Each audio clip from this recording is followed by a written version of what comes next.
Oi pessoal, hoje eu vou receber aqui no canal LK, ele que é ator, fez papéis marcantes. Foi Faraó, foi Sansão e o professor de Educação Física de Malhação. Tô falando do queridíssimo e muito gato, Fernando Pavão.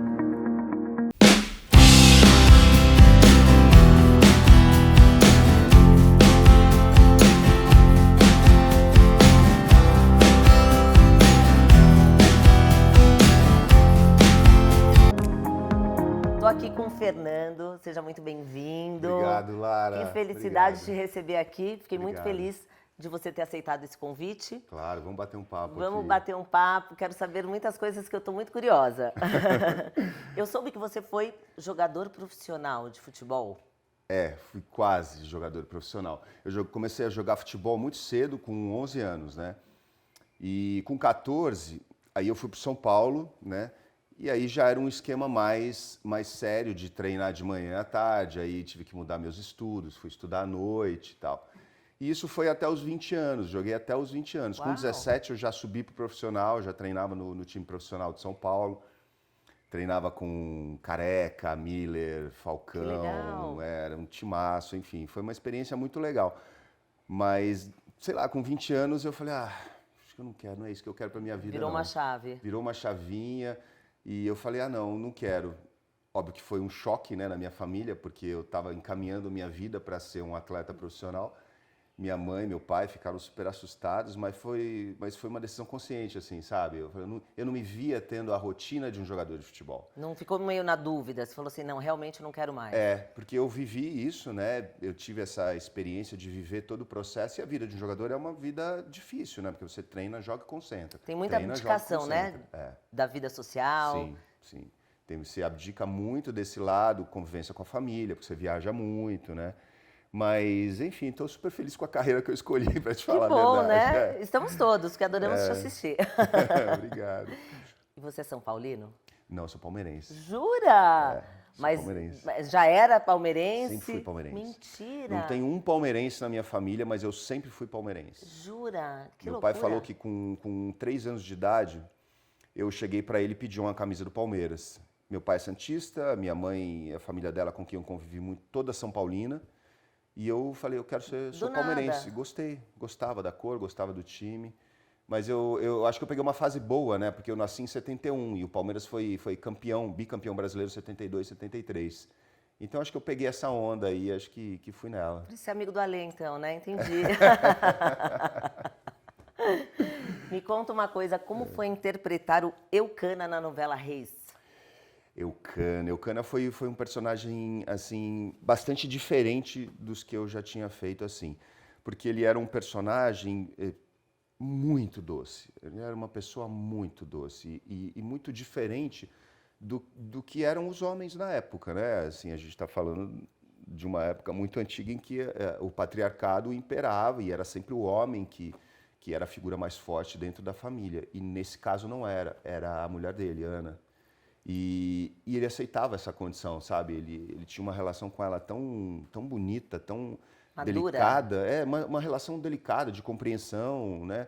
E eu adorei fazer. Adorei trabalhar com a Branca também, que era uma atriz que eu sempre admirei, gostava muito dos trabalhos dela e foi um encontro muito legal, assim. A gente criou uma química, uma energia muito boa, assim, que eu acho que passou na tela. Que legal. E você tem um grande destaque, né, nas novelas bíblicas da Record. Eu quero saber se tem alguma preparação especial, como que você estuda para esses personagens. Eu imagino que deve ser muito desafiador. Isso é um pouco controverso, assim, eu acho que o ator é feito do acúmulo de experiências que ele tem na sua vida, né? Então, a gente vive uma fase hoje em que é muito terceirizada a preparação do ator. Eu acho que é importante para alguns personagens, alguns universos que você entra, que são muito distantes, eu acho que é super importante. Eu estou falando isso com relação aos coaches, né, que a gente tem hoje na preparação de elenco. Eu, particularmente, não sou muito a favor do trabalho de coach na preparação, porque eu acho que você poda um pouco Acaba atrapalhando, a você acha? criatividade do ator, Sim. sabe? O experimento, a busca do ator. Corta um pouco a sua liberdade. Corta muito. Eu acho que tira a autonomia do ator. Mas sim, a gente tem essa preparação. Tudo é obviamente conversado, né? Dentro, olha, gente, eu concordo com isso, não concordo com isso. Então a gente vai criando essa relação entre mim e os coaches e as pessoas com quem eu trabalho, os outros atores e atrizes. Mas é um processo e é um entendimento que você vai tendo ali e tal, mas eu gosto muito da liberdade, da autonomia que o ator pode ter para agregar no personagem, né? Porque se chamam você porque acham que você tem alguma coisa para dar naquele personagem, né? E aí você Então, veste aquela camiseta, o exatamente. time Aí você e vai vambora. mergulhar, você vai fazer que é o trabalho do ator, que é a investigação, a busca, a pesquisa, mergulhar no universo. Esse é o nosso trabalho, né? E eu acho que às vezes o trabalho de coach tira um pouco isso, né? Essa autonomia que o ator tem. Mas respondendo a sua pergunta, sim, a gente tem. Nos trabalhos bíblicos a gente sempre tem, principalmente uma consultoria histórica, né, para a gente entender aquele núcleo o que era o núcleo, né, naquela época, como é que era a sociedade naquela época, como é que as pessoas se portavam naquela época, e a partir daí a gente vai construindo coisas, né, de gestual, de fala, porque você não pode ter o contemporâneo, né? Não vem aquela gíria, não pode vir nunca, né? É uma coisa que me incomoda demais, não só em novelas, mas às vezes até alguns filmes mesmo, quando você pega alguns universos específicos, quando vem a contemporaneidade da fala, no gesto, Não pode, me né? tira. Imediatamente eu saio daquilo, sabe? Então é uma coisa que eu procuro ter bastante atenção ali para trabalhar isso, né? Tem que ter um cuidado, né? Para que o espectador venha junto comigo, Sim, né? sem Porque dúvida, é legal sem ele dúvida. trazer, eu tenho que trazer ele comigo, né? Te levar para esse universo que você está passando. Exatamente. E agora me fala um pouco do Sansão, como foi fazer, e eu quero saber desse Sansão, como que foi, se foi muito desafiador. Foi bastante desafiador. Como foi a preparação também? Foi bastante desafiador em vários sentidos. Sansão veio num momento muito, muito especial e iluminado da minha vida. Calhou com o nascimento do meu primeiro filho. E eu num processo enlouquecido, porque eu tive que fazer uma preparação prévia, né? Eles me pediram que eu fizesse um treinamento físico para ficar mais forte. Tem tudo isso também por trás, né? Sim. Não é só preparação de, Não, tem corpo, a preparação de física, tudo, né? Sansão, por característica, era um personagem forte Forte, sim. fisicamente, né? Então, eles me pediram para que eu fizesse uma preparação de 3 meses antes. Então, eu tive que ganhar muita massa, tive que crescer, aprender a lidar com aquele corpo novo, né? E eu acho engraçado, eu tenho uma fala, uma passagem que é o Fabinho conhece, inclusive, o nosso amigo Regis Faria, que foi um dos diretores da minissérie, que foi o meu primeiro protagonista, né? Me deram o primeiro protagonista na Record. E com ele vem muita responsabilidade, muita cobrança em cima, né? Vem aquilo, será que ele vai dar conta? Será que ele vai dar conta? E aí eu lembro que uma vez, um dos primeiros dias de gravação, o Regis chegou para mim e falou assim, Pavão, você dá conta? Aí eu falei assim, eu dou muito mais do que você imagina, nesse sentido. Eu tenho muito mais para te entregar do que você imagina. E eu ganhei ele ali, naquele momento. E aí Sansão é um personagem simbolicamente muito especial para mim por conta disso também, né? Porque sim. foi um desafio na minha carreira. Foi o primeiro momento em que eu realmente tive um personagem de destaque, um personagem grande, que eu mergulhei de cabeça e foi agora... Foi com tudo, né? Agora eu preciso mostrar para o que eu vim, né? E Então, foi na época que isso, nasceu né? seu primeiro filho. Foi na época que nasceu meu primeiro filho, Gabriel, que hoje está com 11 anos, faz 12 agora em dezembro. E Gabriel nasceu dia 3 de dezembro. Eu passei mais 40 dias gravando. Fui para casa, fiquei 4 dias em casa. Voltei para o Rio, fiquei mais 40 dias gravando para depois voltar para casa e ficar com ele. Nossa, que saudade, né? Nossa, muita, muita. Mas ao mesmo tempo, duas grandes alegrias ao mesmo tempo. Muitas, nossa, foi uma época que eu tenho lembranças incríveis, assim, de sentimentos bons, sabe? Porque ao mesmo tempo teve isso, muita gente sabia, pô, é o primeiro personagem, o primeiro protagonista dele, então muita gente veio comigo e me deu suporte também. Te abraçaram, eu tive suporte né? da emissora, a emissora me deu muito suporte, sabe? Em termos dos diretores que estavam trabalhando comigo e tal, então é uma época maravilhosa. Que legal. E você foi protagonista de Pecado Mortal. Sim. Eu quero saber esse texto, como é que é trabalhar num texto que vai de drama, comédia, em questão de segundos? Olha, eu digo que a minha carreira vem antes e depois do Lombardi. Assim, o Lombardi me ensinou a fazer novela. Eu achava que eu sabia fazer alguma coisa, mas ele me me ensinou a fazer novela.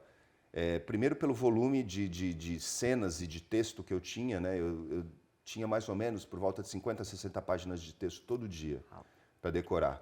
Então, na primeira semana que eu peguei o meu primeiro bloco de gravação da semana, eu falei, Lombardi, eu não sei se eu vou conseguir fazer isso. Aí eu fiz uma pergunta para ele, você gosta que o seu texto seja dito exatamente como está escrito, ou eu posso trocar, improvisar alguma coisa? Ele falou, olha, se o que você improvisar for melhor do que o que eu escrevi, você pode. Ó, te deu uma liberdade aí, né? Aí eu falei, tá bom, já entendi que agora eu tenho que falar exatamente o que está aqui. E, enfim, mas ao mesmo tempo ele foi muito, muito parceiro, assim, foi um cara que me ensinou outros aspectos do que é fazer uma novela, outros aspectos do que é ser um protagonista, do que é carregar uma novela. E essa eu nunca vi mesmo, assim. Claro, as novelas que ele fez na Globo também era assim, é o jeito Lombardi de escrever, né? Você corta de você para você mesmo em cena. Então você está numa cena, acabou, você corta para você na outra, corta para você na outra. Ou seja, num capítulo você está em 80%, 90% do capítulo. Uau, é muita coisa. Você tinha que mergulhar mesmo, né? Porque não tinha tempo de mais nada também. Mas isso, em compensação, me deu uma prontidão. Hoje, se você me dá um texto de 2 páginas aqui, eu decoro em 5 minutos. Olha que maravilha. Porque eu adquiri quase uma coisa de sobrevivência, sabe? Eu tive que adquirir essa capacidade de decorar o texto. Foi uma rapidamente, escola, foi uma escola. E foi. Então hoje, para mim, novela é mais fácil fazer nesse sentido, né? Porque existe a preocupação e o estudo que a gente tem que ter de decorar o texto e tal. Mas hoje, para mim, depois de ter trabalhado com ele, é muito mais fácil qualquer fazer, coisa. Assim, é muito mais fácil. E como foi trabalhar com o meu querido diretor Fábio Vilaverde? Fábio Vilaverde? Que estava nessa novela. Nós fizemos cenas hilárias. Ele fazia o Seu Jura, que Seu era... Jura, exatamente. Ele era costureiro, não é, Fabinho? Ele era um costureiro, então teve um momento da novela que eu me escondi e fui para casa do Seu Jura. A gente fez cenas hilárias, assim. O Lombardi realmente ele transita muito entre o drama e a comédia, ele transita com muita facilidade nisso, né? Sim. E ele conseguia dar dramaticidade em cenas cômicas e vice-versa, né? E o Seu Jura até tinha uma quedinha, né, pelo Carlão, né? Quando o Carlão chegava perto dele, ele ficava todo assim, ele ficava... Então era muito legal, foi muito bacana. Vocês se divertiam nos bastidores também. Muito, muito. Aliás, isso para mim é um pouco... um preceito que eu tenho, assim, eu tenho que me divertir. A coxia tem que ser boa, sabe? Porque quando a coxia é boa, tudo flui, né? Isso vai pro palco, isso vai pra tela... quando você se dá bem, se diverte com seus colegas de cena, isso é maravilhoso. Essa é a ideia, né? É para isso que a gente está aqui. A gente faz a novela, mas é bom. A gente passa muito tempo junto, né? Sim, vira uma família, né? O Pecado Mortal foi 1 ano, né, praticamente gravando. E diariamente você convive com aquelas pessoas. Então, o ambiente, a gente tem que fazer de tudo para ser bom, leve, ou se dá bem ou se dá bem. Não tem outra opção, né? Agora eu vou fazer um jogo com você, que é falo mesmo ou prefiro não comentar. Então eu vou falar algumas frases aqui, e aí você fala mesmo ou você pode pular. Tá. Você já se arrependeu de ter feito algum personagem na TV? Não. Nenhum? Amou todos? Amei todos. Todos me trouxeram aprendizados, que é o que eu te falei, que eu acho que um ator é construído pelas experiências que ele vive, né? Sim. Então, cada personagem agrega muito, muito. Alguma fã mais emocionada já passou dos limites? Já. Muitas? Já algumas. Algumas. Alguma, assim, história... Quando a gente teve uma época mais antigamente que a gente fazia muito bailes, né? Presenças. Sim. E aí era uma coisa até meio selvagem, assim, sabe? Não, era na cara de pau mesmo? Não, era na cara de pau, de pegar mesmo, de ir pra cima, arranhar. Meu Deus. No afã, naquela coisa de... Então, sim. Teve uma engraçada, que parece história de pescador, mas não é. Eu já encontrei uma dentro do armário, de um hotel que eu fiquei. Não acredito. Estava fazendo uma excursão com uma peça, com um espetáculo, cheguei lá, a menina estava dentro do armário. Meu Deus. Acontece. Acontece. Hoje a gente ri, né? É engraçado, né? Influenciadores digitais atuando em novelas. O que você acha disso? Acho péssimo. Péssimo? Péssimo. Nem... Péssimo. Péssimo no sentido, sem ser absolutamente preconceituoso. Eu acho que um médico tem que estudar para ser médico, Exatamente. Um advogado tem que estudar para ser advogado. Você não pode colocar uma pessoa sem preparo para executar qualquer função, qualquer profissão. Você acha que você desvaloriza a profissão, você banaliza a profissão. A pessoa não estudou para estar ali, né? E o resultado é tão nítido, né? Assim, por mais que tentem maquiar, por mais que tentem, existe toda uma rede por trás jogando para cima, mas todo mundo sabe, né? O público não é bobo, o público sabe reconhecer. Quem é ator, né? O público sabe reconhecer quando o cara te passa a emoção que tem que passar, quando ele sabe fazer. O público sabe. Né? O público não é bobo, a gente não pode subestimar o público. Não pode subestimar mesmo. Quando faz um personagem bíblico, você estuda a Bíblia ou prefere seguir apenas as indicações do autor e do texto? Para mim, a minha Bíblia é o que o autor escreve. Acho que a gente não pode misturar as coisas. Óbvio, eu estou contando uma história que se passa na Bíblia. Eu tenho um público que está esperando que a história que eu estou contando tenha a fidelidade da Bíblia. Isso, eu já vi muitos comentários, por exemplo, em novela bíblica, o povo no Twitter fala, mas essa passagem não foi tão fiel ao que está na Bíblia. Porque esse público da Bíblia é um público que realmente quer ver o que está na Bíblia. Né? É muito fiel, né? E eu respeito muito isso. Mas a minha Bíblia é o texto. Minha Bíblia é o que o autor escreve, da maneira que ele escreve. Você tem que seguir aquela cartilha. Eu tenho que seguir aquilo dentro da proposta dele. Existe uma dramaturgia que tem uma proposta. Então, às vezes, aquele personagem tem uma função que não é exatamente a que está na Bíblia. Mas eu tenho que executar como o autor escreveu. Como foi pedido para você, né? Exatamente. É isso aí.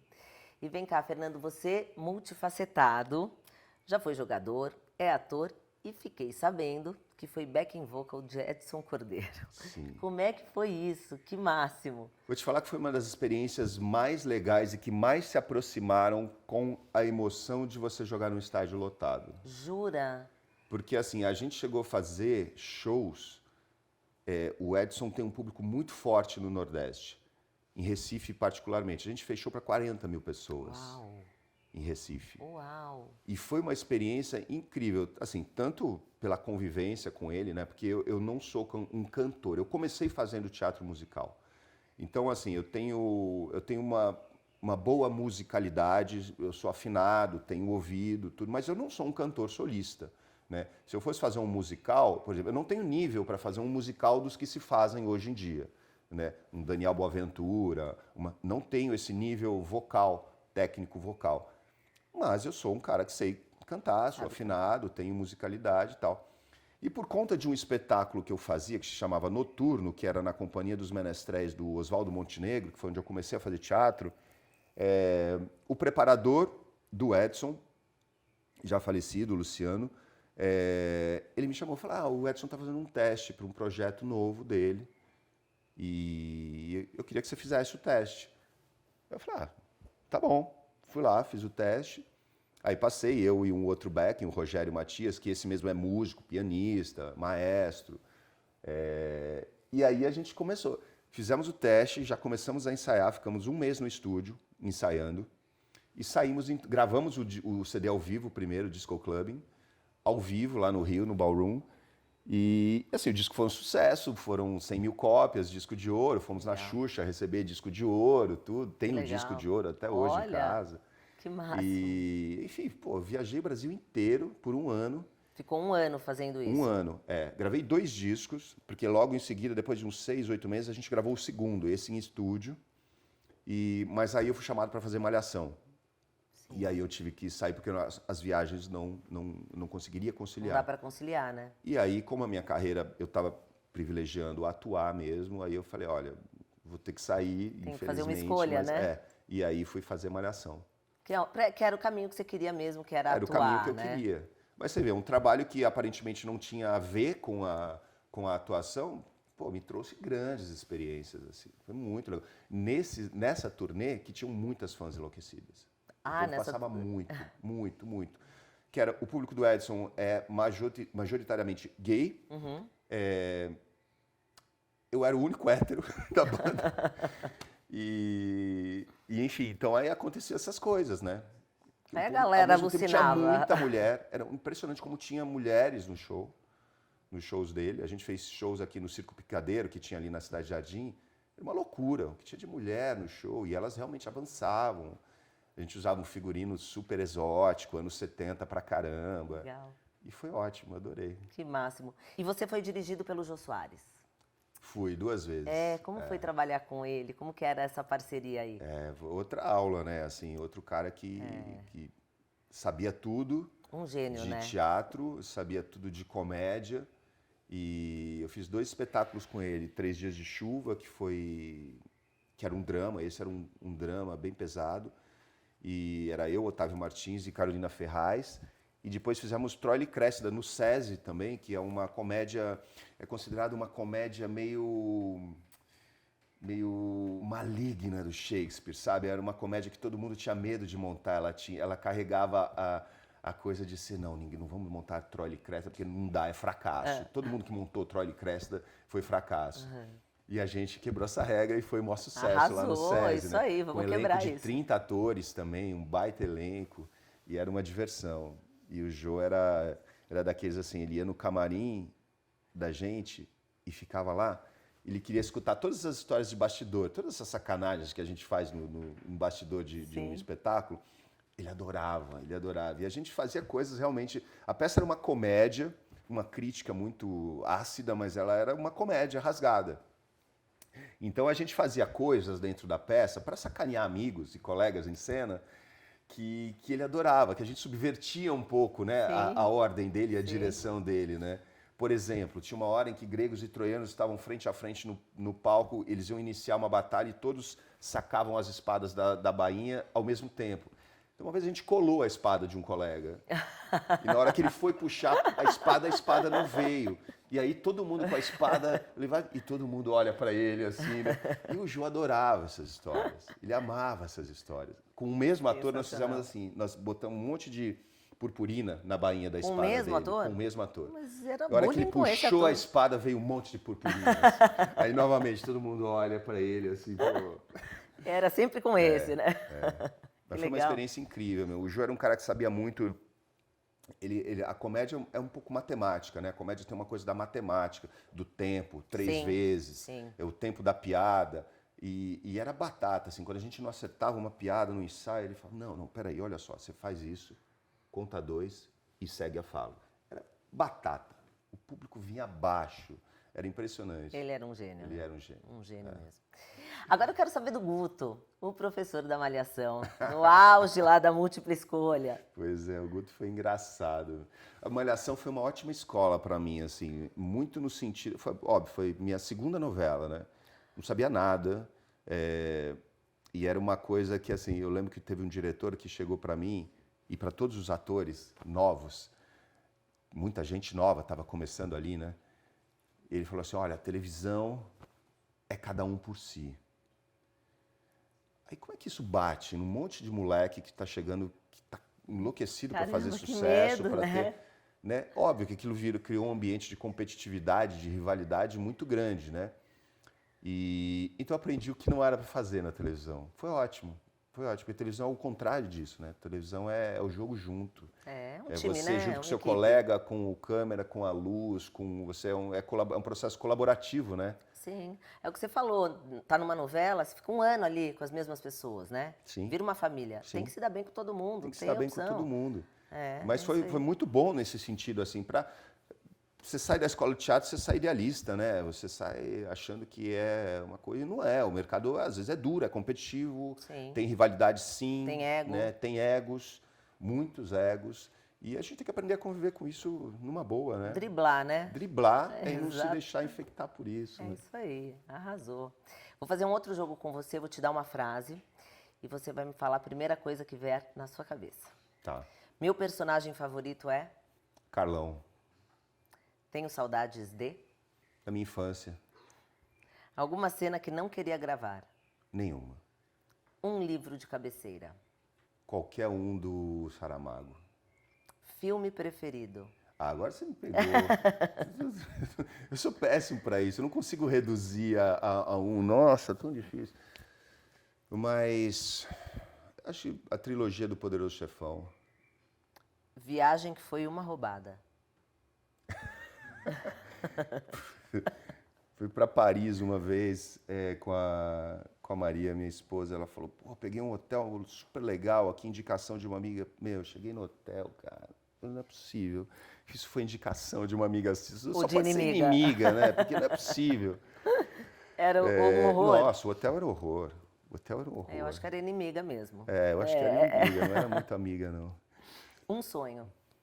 Um sonho, pô, tem tantos, cara.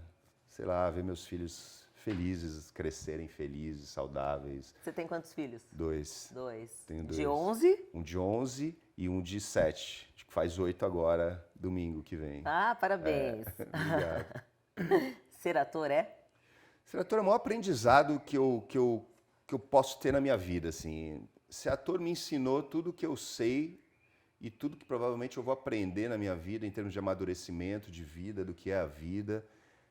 Ser ator me ensinou a ser gente, sabe? A me relacionar com gente, a entender as pessoas, a entrar, me colocar no lugar das pessoas. Ser ator me deu tudo isso. Ser assim. quem você é, né? E para chegar ao ponto de ser quem eu sou, tranquilo e relaxado, sabe? Sem essa possibilidade de viver outros me aproximou de mim também, sabe? Que legal. Eu quero saber agora sobre seus projetos para 2023. O que vem por aí? Se tem alguma novidade? Olha, até agora existe a possibilidade de a gente seguir com Mary Stuart, né?